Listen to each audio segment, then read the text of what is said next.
Voilà pourquoi justement, on a dit, comme le colon est venu nous dire que nos mariages, c'est du n'importe quoi, ça ne doit pas être considéré. Voilà pourquoi on a pris courageusement la décision pour dire désormais, le mariage traditionnel sera cartographié parmi les mariages valables. On envoie un officier de l'état civil, il va suivre et puis noter. Vous allez croire qu'on amène la cola, les vieux s'asseyent, ils unissent les familles, on fait, les couples là se partagent. Et puis vous dites que ça, c'est pas un mariage. Vous convoquez les ancêtres venir prendre part à une union, vous dites que c'est pas un mariage. Vous parlez de quoi et à qui? Je veux parler des adversaires, même au niveau international. Pour dire oui, ils sont en train de parler du franc CFA, ils en sont où? Pourquoi ça ne sort pas? Mais on dit c'est notre franc. C'est notre monnaie qu'on veut battre. C'est pas ta monnaie. Tu es pressé pourquoi? Pourquoi moi je vais prendre la route et puis dire à l'ennemi où je pars? Est-ce qu'avant on recrutait les femmes dans la gendarmerie, la police et autres là? Ils savent pourquoi ils le font maintenant?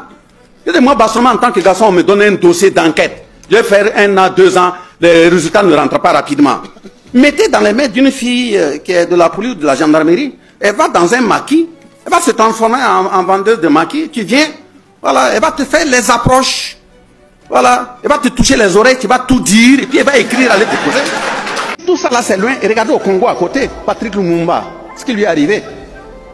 On tue un être humain, on le découpe comme un mouton, on met dans des barriques d'acide, on dissout, et puis, ceux qui ont fait ça, ils enlèvent une dent à les poser chez eux. C'est comme c'est un élément décoratif.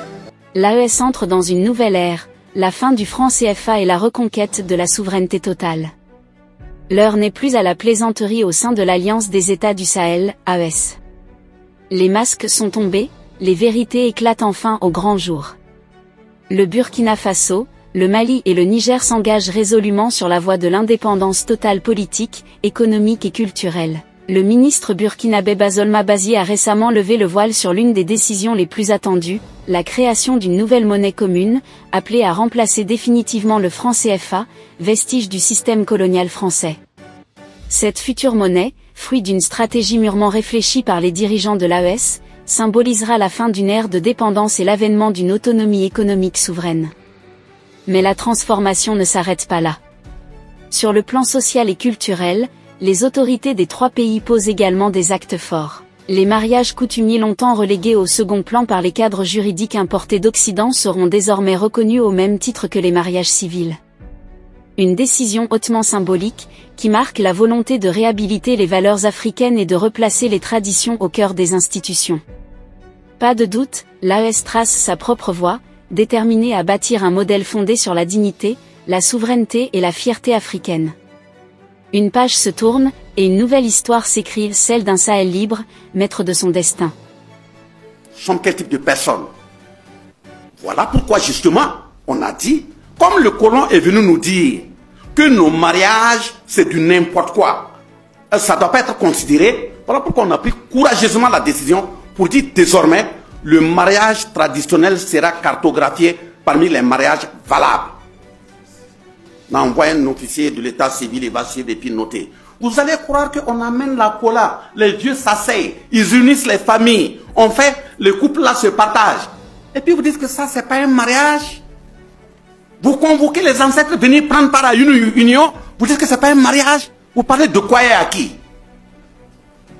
Parce que je voyais chez eux, ils ont amené le mariage, il faut aller payer les bagues, voilà, préparer macaroni, il y a soda, il y a, voilà. Et puis après là, bon, et ça fait après, ça ne tient pas. Allez-y à l'article 7 de l'achat de Kouroukanfouga 1312. Il est dit quoi à l'intérieur? Même dans le mariage là, scellé comme ça, on ne décèle pas un mariage en plein village ou en pleine ville. Pour séparer un couple, les gens doivent pouvoir se retrouver. Si toutes les conditions sont réunies et que le couple ne peut pas rester ensemble, on conduit le couple en bordure du village. C'est là-bas que la séparation se fait, pas au village. Mais lié au modernisme, oui, on est là assis, on crée des palais de justice en pleine ville, chaque jour, paf, séparation. Et on veut être en paix. On a piétiné. On doit retourner aux sources. Et même là-bas, il est dit la nature, quand tu arrives, dans la même charte, la lisez. Il est même dit quand tu arrives, même le feu de brousse, ça ne se met pas au hasard. On ne met pas le feu à la brousse au hasard. Ça veut dire qu'ils avaient réfléchi. Pour revenir à la question du nom, quand la femme accouche, quand on va informer le premier responsable de la famille, si on lui donne le sexe de l'enfant, quand il se lève pour aller là, il va donner un nom proverbial. C'est une invocation de force. C'est pour dire que le nom est une invocation de force sur un corps humain. Invocation de force. Ce qui fait que ces noms ne se donnent pas avec colère. Ça ne se donne pas avec vengeance. Ça ne se donne pas avec récrimination. Ça ne se donne pas avec injure. Parce que ce sont des forces qu'on invoque sur la personne. La preuve est qu'il y a des gens qui donnent le nom, après il grandit, tout ce qu'il gagne, rien ne reste, ou l'intéressé lui-même sait que vraiment rien ne va dans sa vie. C'est quelle force qu'on a invoquée sur lui? Et quand c'est une fille qui est venue, c'est la plus âgée de la famille qu'on interpelle. Ça, elle ne peut pas se déplacer, elle mandate quelqu'un avec le nom. Ça, c'est le nom proverbial. Mais maintenant, le nom, donc, elle est venue évoquer en parlant de nom botanique qu'on doit enlever. Voilà, vous voyez comment on a appelé botanique. Tout ça, c'est pour nous faire détester. Mais ce n'est pas aussi un nom qu'on donne au hasard. On ne met pas un enfant au monde comme ça et puis on prend un nom, on donne. Il y a des invocations à faire. Il y a des courses à faire. Il répond de qui?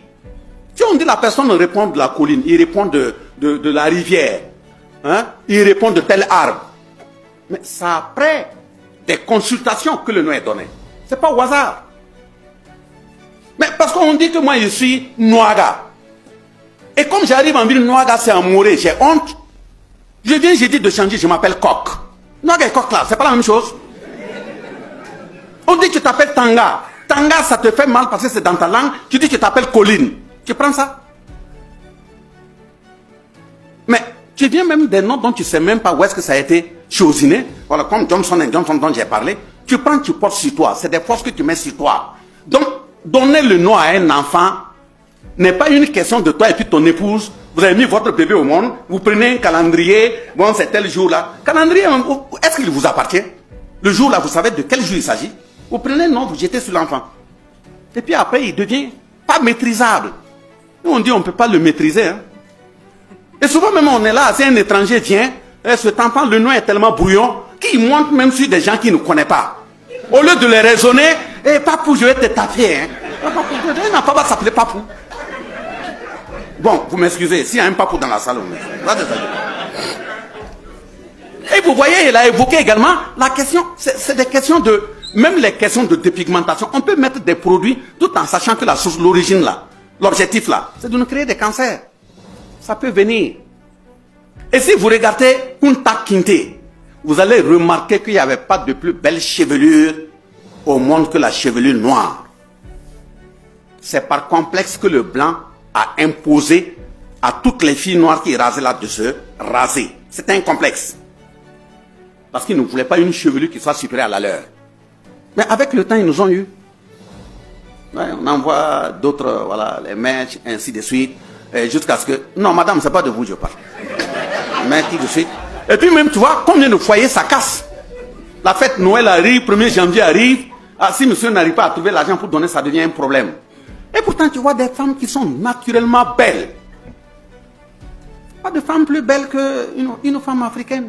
Moi, j'ai répondu à une correspondance la fois passée pour dire il faut que ce soit la première, la dernière fois, vous envoyez une telle correspondance, chose, à la commission. Vous envoyez une correspondance pour parler de Miss AES, Miss quoi? Chez nous, au moment où on dit de retourner aux sources. Qui vous a dit que la valeur de la femme africaine, c'est de se mettre nue, venir déambuler des gens pour dire que c'est toi qui es belle? Ça ne doit pas exister, hein. Je veux parler des adversaires, même au niveau international. Pour dire oui, ils sont en train de parler du franc CFA, ils en sont où? Pourquoi ça ne sort pas? Mais on dit c'est notre franc. C'est notre monnaie qu'on veut battre. C'est pas ta monnaie. Tu es pressé pourquoi?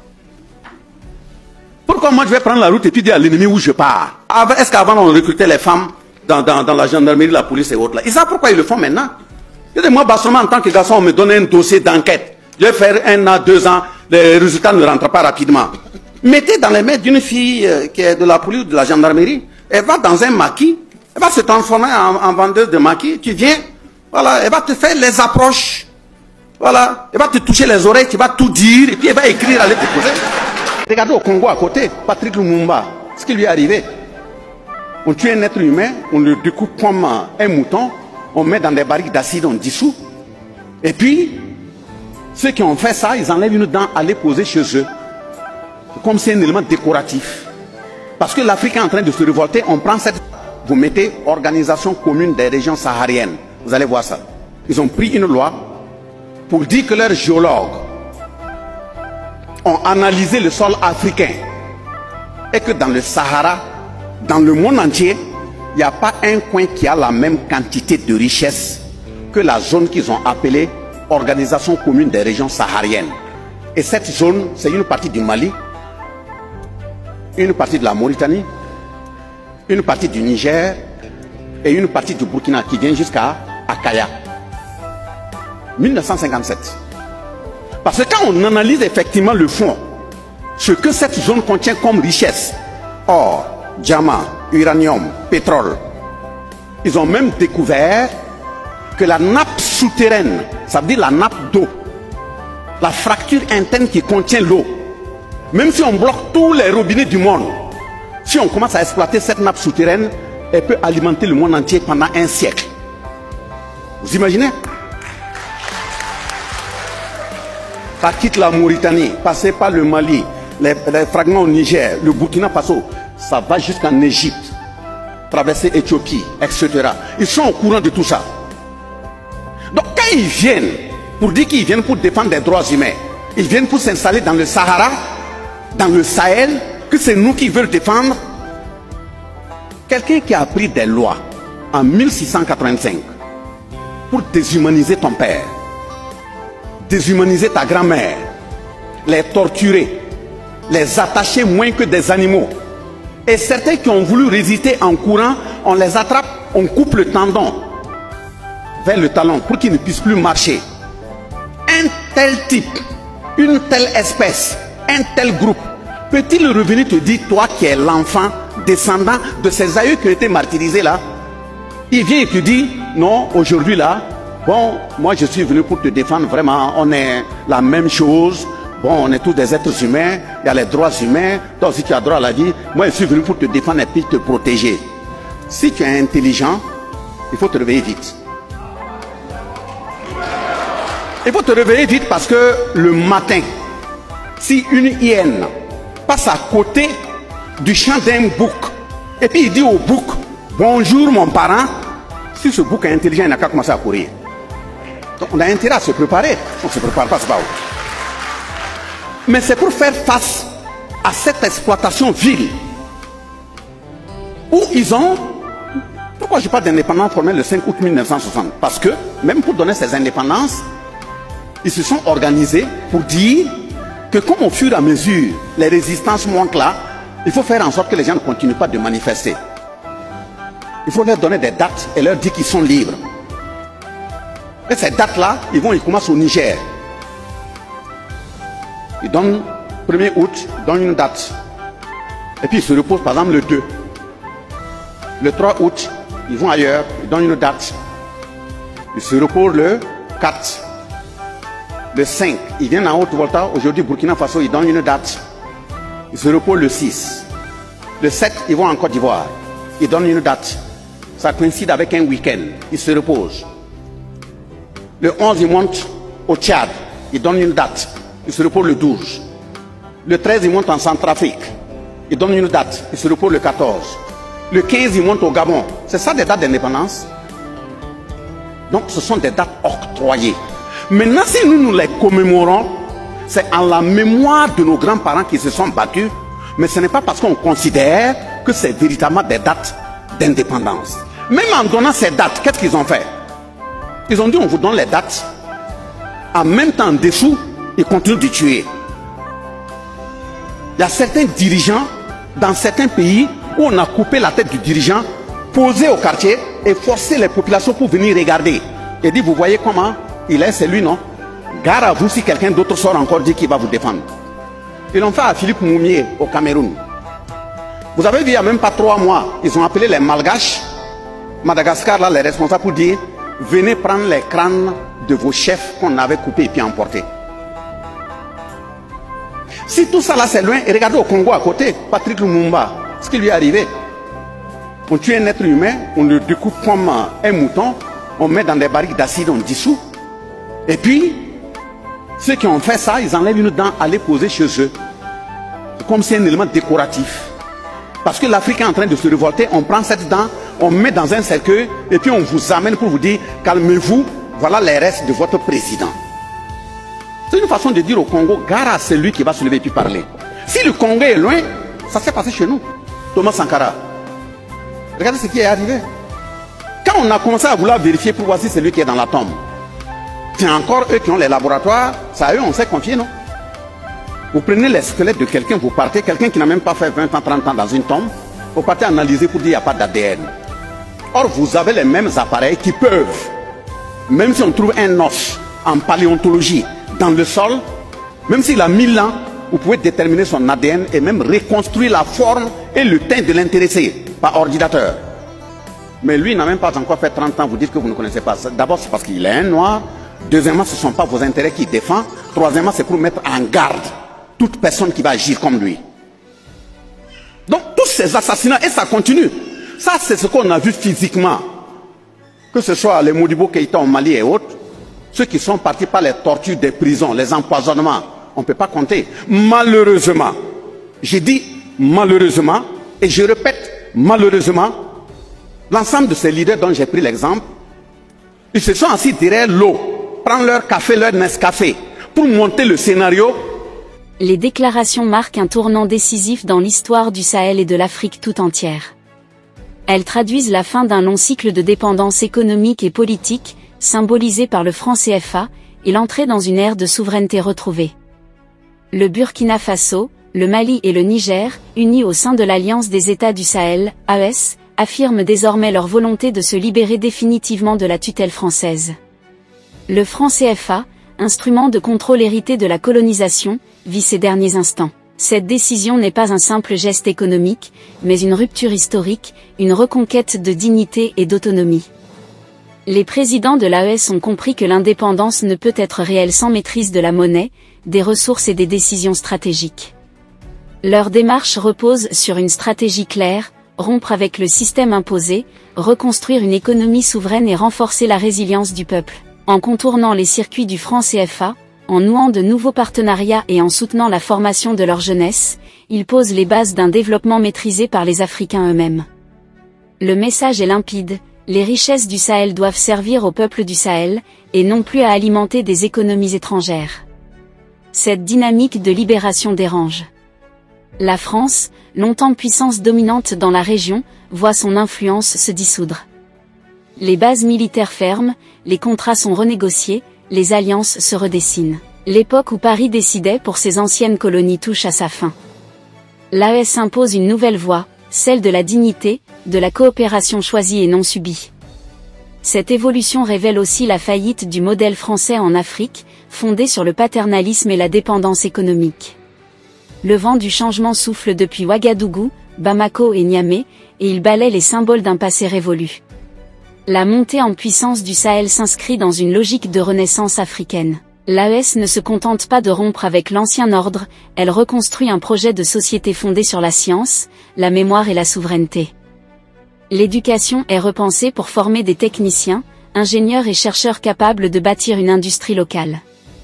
L'histoire africaine est réhabilitée pour rappeler que, bien avant la colonisation, le continent maîtrisait déjà la métallurgie, la médecine et l'organisation étatique. Ce réveil culturel et intellectuel redonne confiance à une jeunesse qui veut désormais écrire sa propre histoire. La chute de l'influence française et la montée en puissance du Burkina Faso, du Mali et du Niger symbolisent la fin d'une ère et le début d'une autre. Ce n'est plus l'Afrique soumise et silencieuse d'hier, mais une Afrique debout, consciente de sa force, et décidée à choisir son destin. La fin du franc CFA dans l'AES n'est que la première étape d'un processus plus vaste, celui d'une indépendance réelle, ancrée dans la fierté, la souveraineté et la justice. Le monde assiste à une transformation profonde, où le Sahel devient le cœur battant d'une Afrique nouvelle, libérée des chaînes de la dépendance et prête à assumer pleinement son avenir. Si vous avez trouvé la vidéo intéressante, cliquez sur j'aime et partagez à vos amis. Mais n'oubliez pas de vous abonner et de cliquer sur la cloche de notification pour ne pas rater mes prochaines vidéos.